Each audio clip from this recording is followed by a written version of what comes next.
Now, 4 months ago, Manchester City were picking up their Champions League runners-up medals after losing to Chelsea. Their latest attempt to win the trophy gets underway this evening against RB Leipzig. But does Pep Guardiola believe that loss in the final can help them this season?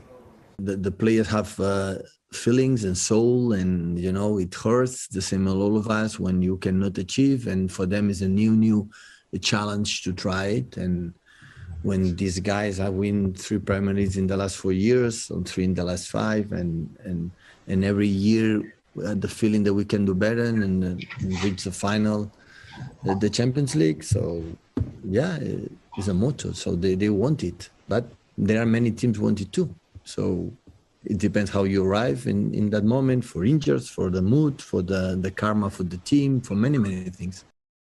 Yeah, they went into that final, Eddie, as firm favourites. But you've been into a Champions League final and beaten the firm favourites, haven't you, in their own backyard as well? So how much the flip side of that, will that defeat to Chelsea in that final last season, how much will it have hurt Pep Guardiola? It will hurt a lot. There's no doubt about it. But he's a winner, and he would have been thinking about it, and it would have taken him quite a bit of time over the summer to digest it and get it out of his system, and then move on. But he's a guy that moves on. He would have looked at all the scenarios, what happened in the game, why it happened, could they have done something else. I think he's that kind of. He really elaborates on his thinking. About the game that's gone and how he's going to improve for the future, and I think he'll bring that into this season. He's got a wealth of experience in his squad, and there's no doubt that they will want to go a little bit further. They seem to just be edging closer and closer, and it's a journey. You talk about Chelsea winning it in someone else's backyard, and we was the underdogs that night. But Chelsea, it was a journey, getting to semi-finals, quarter-finals, getting to the final and losing as well. And then you finally overcome that hurdle. And I think Man City are on that kind of journey at this present moment in time. And they just got to keep believing and keep working towards the process of what they're trying to achieve. Yeah, I hear you. So that victory in Munich perhaps could only have come with the defeat in Moscow, maybe. Maybe that's the thinking. So, as far as City are concerned, Joby, right, this trophy, though, is it all-consuming? Is it the be-all and end-all priority for them? Do they have to win a Champions League under Pep Guardiola? Oh, well, I don't know whether they have to. You look at his domestic record with Man City, 2 titles in the last 3 years, 3 and 4. I think it's the next step, certainly for him as a coach. Obviously he won it at Barcelona, but we're going back a long time ago now. I'm certainly not going to sit here and criticise him. I think it's a very difficult tournament to win, of course. And just coming back to Eddie's point about overthinking, it's very hard not to do that when you're coaching and managing. You're looking at every single scenario, what can make your team better, what can make the difference, and possibly at times that might be his undoing in terms of the Champions League. Maybe instead of really just backing a team to go out and play their football, it's that maybe that over-analysis slightly. I think particularly last year, not playing with an out-and-out striker may have cost them, but it's very easy to look back in hindsight. I'm sure, again, picking up on what Eddie said, he's gone over it with an absolute microscope to look at what he can do better, and I've got no doubt whatsoever that he will be successful. And you need to use those disappointments, that pain, to drive you on, and I certainly wouldn't be surprised this year to see Manchester City reaching another final and potentially going one better.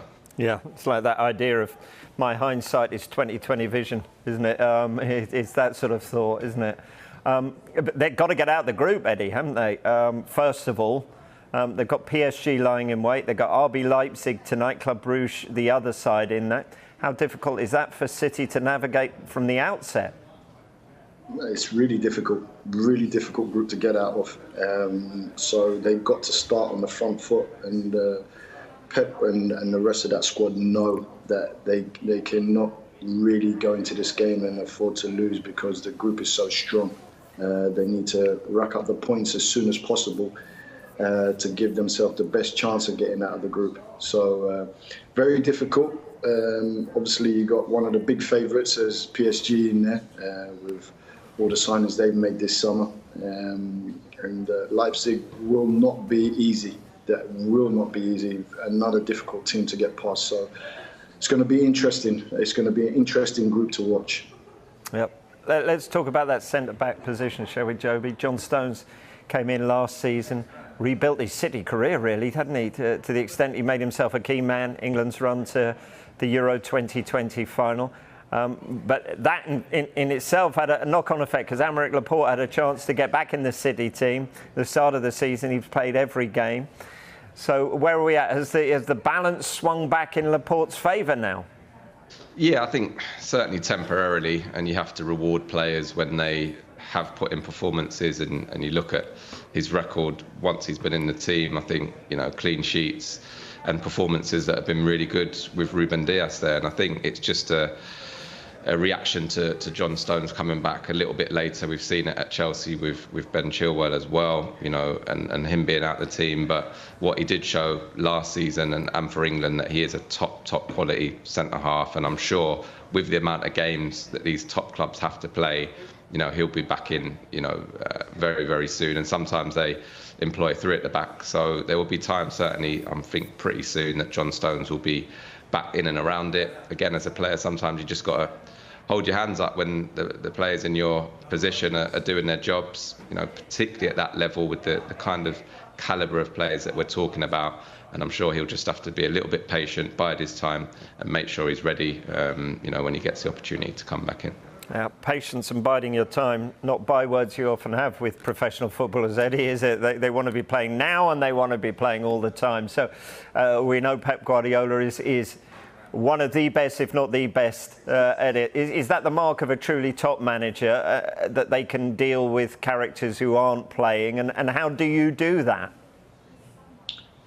Treat them like a human being, not like a robot that just is paid good money to go out on a football pitch and play football. They're still human beings. He said it in his press conference. They've got a heart, they've got emotions, they've got a soul. You need to treat them like human beings and treat them with respect. And when you treat another human with respect, you usually more times than not get the respect back. And I think that's what Pep is really good at, talking, sitting down with his players, giving them his ideas and telling them about his rotation with the squad and how he sees them going through the season. And when a player starts hearing that, then it settles his mind. When a manager leaves you to stew, like they used to do in the old days, they leave you to stew. You don't know what's going on. You don't know when you're going to get back in. No one's communicating with you, and it becomes very difficult.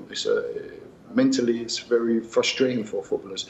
So that's where Pep is very good at dealing with top players and rotating his squad around, and that's why he gets the best out of all these top players.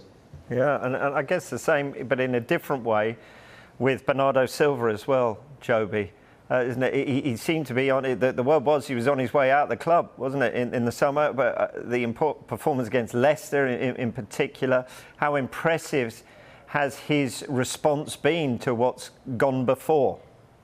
Again, he's shown what a top, not just player, but professional that he is, because, as you say, it looked for all intents and purposes that he would be leaving the club this summer, but he's had to knuckle down. He's got himself back in the team. He probably didn't play as much as he would have done or like to have done at times last season, particularly in those big games. And I think that from his point of view, we know his quality. We know what he's about, how important he has been. I mean, hearing Pep Guardiola speak about him over the years and how glowingly he speaks about Bernardo Silva, he's a player that he really admires. And for a manager, you want the best players that you can to be available. And again, it goes back to him, how he manages those characters, those egos.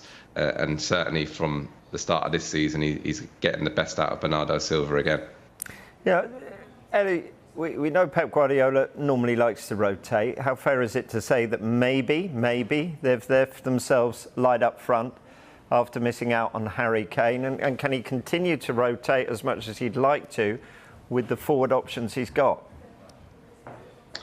I think he will. I think he believes in the rotation system. I think he believes in the players that he's got, and I think he knows. I think Jobi talked about it a little bit earlier about the amount of games that these top teams have to play.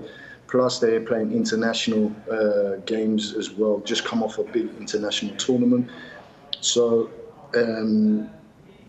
you have to rotate these players around to get the best out of them. Otherwise, halfway through the season, players will lose that edge and not be able to be consistent throughout the season. So I think that's one. Maybe some people say he overtinkers sometimes, especially when it comes to the Champions League. But I think he's one of the best managers that he utilises the squad throughout the season and gets mainly the best out of his players.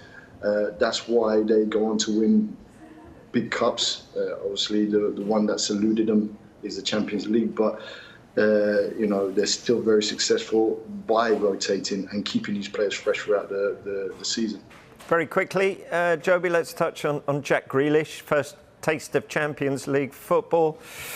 He certainly thrived in the international arena, didn't he? So how much will he enjoy this experience?